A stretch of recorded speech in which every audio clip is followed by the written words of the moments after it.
Hello, അസ്സലാമു അലൈക്കും. എല്ലാവർക്കും സുഖമാണെന്ന് വിശ്വസിക്കുന്നു. അള്ളാഹു നമുക്ക് ആരോഗ്യവും ആയുസ്സും സമ്പത്തും സമാധാനവും സന്തോഷവും നിറഞ്ഞ സുഖകരമായ ജീവിതം അള്ളാഹു നമുക്ക് പ്രദാനം ചെയ്യട്ടെ എന്ന് പ്രാർത്ഥിക്കുന്നു.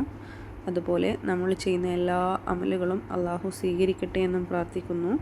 ആമീൻ ആമീൻ യാ റബ്ബൽ ആലമീൻ. അപ്പോൾ ഇന്ന് ഞാൻ പറയാൻ പോണ കാര്യം എൻ്റെ ഒരു അനുഭവമാണ് കേട്ടോ. എനിക്ക് ഒരുപാട് കാര്യങ്ങളിൽ നല്ല റിസൾട്ട് അള്ളാഹു തന്ന കാര്യങ്ങളെക്കുറിച്ചിട്ടാണ് ഞാൻ പറയാൻ പോണത്.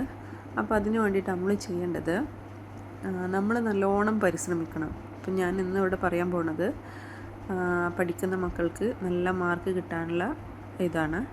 അപ്പോൾ അതിന് വേണ്ടിയിട്ട് പഠിക്കണം, നന്നായിട്ട് പഠിക്കണം. ചില കുട്ടികൾ നല്ല പോലെ പഠിച്ചിട്ടുണ്ടാവും, വന്നിട്ട് പറയും എക്സാം വളരെ ടഫായിരുന്നു, ഞാൻ പഠിച്ചിട്ട് തന്നെയല്ല, ഞാൻ കണ്ടിട്ട് തന്നെ അല്ലാത്ത ക്വസ്റ്റ്യൻസാണ് വന്നിട്ടുണ്ടായിരുന്നത്, അതുകൊണ്ട് ഭയങ്കര സങ്കടമായിരിക്കും. പക്ഷേ അങ്ങനെയല്ല, നമ്മൾ നല്ല പോലെ പഠിക്കുക, അതേപോലെ 5 നേരം നിസ്കരിച്ച് അള്ളാഹിനോട് നല്ല പോലെ ദുആ ചെയ്യുക.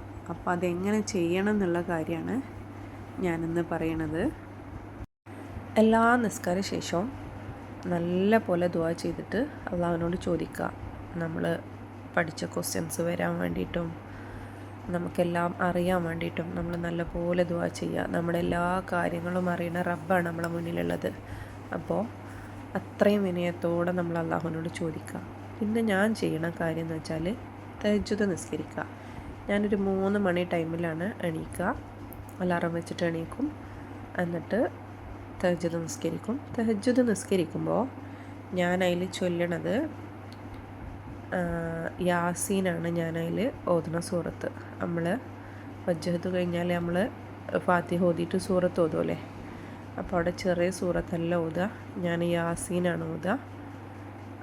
രണ്ടാമത്തെ റക്അത്തിൽ ഞാൻ ഖുൽ ഹുവല്ലാഹു അഹദും ഖുൽ അഊദു ബിറബ്ബിൽ ഫലഖും ഖുൽ അഊദു ബിറബ്ബിൻ നാസും ആണ് ഓതുക. അതേപോലെ അത് 2 റക്അത്ത്, നമ്മൾ ഏത് സുന്നത്ത് നിസ്കാരം 2 റക്അത്തായിട്ട് നിസ്കരിക്കുന്നതാണല്ലോ നല്ലത്. അപ്പോൾ അതേപോലെ അടുത്ത 2 റക്അത്ത് നിസ്കരിക്കുമ്പോഴും ഇതേപോലെ തന്നെ ചെയ്യും. അങ്ങനെ നമുക്ക് എത്ര ദിവസമാണോ അത്രയും ദിവസം നമ്മൾ, ചില ദിവസങ്ങളിൽ നമ്മൾ ഉറക്കത്തിൽ പെട്ടു പോകും, നമ്മൾ കിടക്കാൻ വൈകിയാലോ, നമ്മളെവിടെയെങ്കിലും പുറത്ത് പോയി വന്ന് ക്ഷീണിതയാണെങ്കിലോ, അപ്പോൾ അതൊക്കെ റബ്ബിന് മനസ്സിലാവും. നമ്മൾ നീക്കണം എന്ന് നമ്മളെ മനസ്സിലുള്ള ദിവസം ആ സമയമാകുമ്പോൾ നമ്മളെ പഠിച്ചവനെ ഉണർത്തിയിരിക്കും. നമ്മുടെ മനസ്സിൽ അങ്ങനെ ഒരു ഉദ്ദേശം ഉണ്ടെന്നുണ്ടെങ്കിൽ അത് നമ്മളോട് ഇഷ്ടമുള്ളതുകൊണ്ടാണ്. നമ്മൾ തഹജ്ജുദ് നിസ്കരിക്കാൻ അള്ളാഹു നമ്മെ ക്ഷണിക്കുകയാണ് എന്നാണ് പറയുക. അള്ളാഹുവിനോട് ഇഷ്ടമുള്ളവരെയാണ് പഠിച്ചവൻ ആ സമയത്ത് ഒരു ഉറക്കമോ ക്ഷീണമോ കാര്യങ്ങളോ ഒന്നുമില്ലാതെ പഠിച്ച റബ്ബ് എണീപ്പിക്കാൻ വേണ്ടി തോന്നിപ്പിക്കണത്. അപ്പോൾ അങ്ങനെ നിസ്കരിച്ചിട്ട് നല്ല പോലെ സലാത്ത് ചെല്ലുക. നമുക്ക് എത്ര തവണയാണോ, അതിന് എണ്ണം വെക്കണമെന്നൊന്നുമില്ല. മുത്തുനബിൻ്റെ പേരിൽ സലാത്ത് ചെല്ലുക. എന്നിട്ട് നമ്മൾ ദുആ ചെയ്യുക. അത് നമ്മൾ ഒറ്റയ്ക്കൊരു റൂമിൽ ഇരുന്നിട്ട് ചെയ്യുന്നതാണ് കേട്ടോ ഏറ്റവും നല്ലത്. അപ്പോൾ അതിനെന്തായാലും ഉത്തരം കിട്ടും. നമുക്ക് എന്താണോ അപ്പോൾ നമ്മുടെ ആവശ്യം എന്ന് വെച്ചാൽ ആ സമയത്ത് റബ്ബ് നമ്മുടെ മുന്നിലുണ്ട് എന്ന് വിചാരിക്കുക. എന്നിട്ട് പഠിച്ചവനോട് ചോദിക്കുന്ന പോലെ അതുകൊണ്ട് ചോദിക്കുക. അതിനെന്തായാലും പ്രതിഫലമൊന്നും കിട്ടും എന്നുള്ള കാര്യം ഉറപ്പാണ് കേട്ടോ. എനിക്ക് ഒരുപാട് കാര്യങ്ങളിൽ ഇതേപോലെ ഉത്തരം കിട്ടിയിട്ടുണ്ട് എനിക്ക്. അപ്പോൾ അതുകൊണ്ടാണ് ഞാൻ പറയണത്, അത്രയും ആത്മാർത്ഥമായിട്ട് നമ്മൾ നിസ്കരിക്കുമ്പോഴും നിസ്കാരത്തിൽ സുജൂദിൽ നമുക്ക് പ്രാർത്ഥിക്കാമല്ലോ.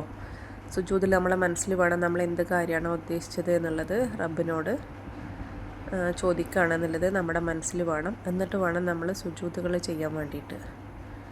എന്നിട്ട് പ്രാർത്ഥിക്കുക. ഇൻഷാ അല്ലാഹ് അള്ളാഹു നമ്മളുടെ എല്ലാ ആഗ്രഹങ്ങളും ആവശ്യങ്ങളും പൂർത്തീകരിച്ച് തരട്ടെ എന്ന് പ്രാർത്ഥിക്കുകയാണ്. ആമീൻ.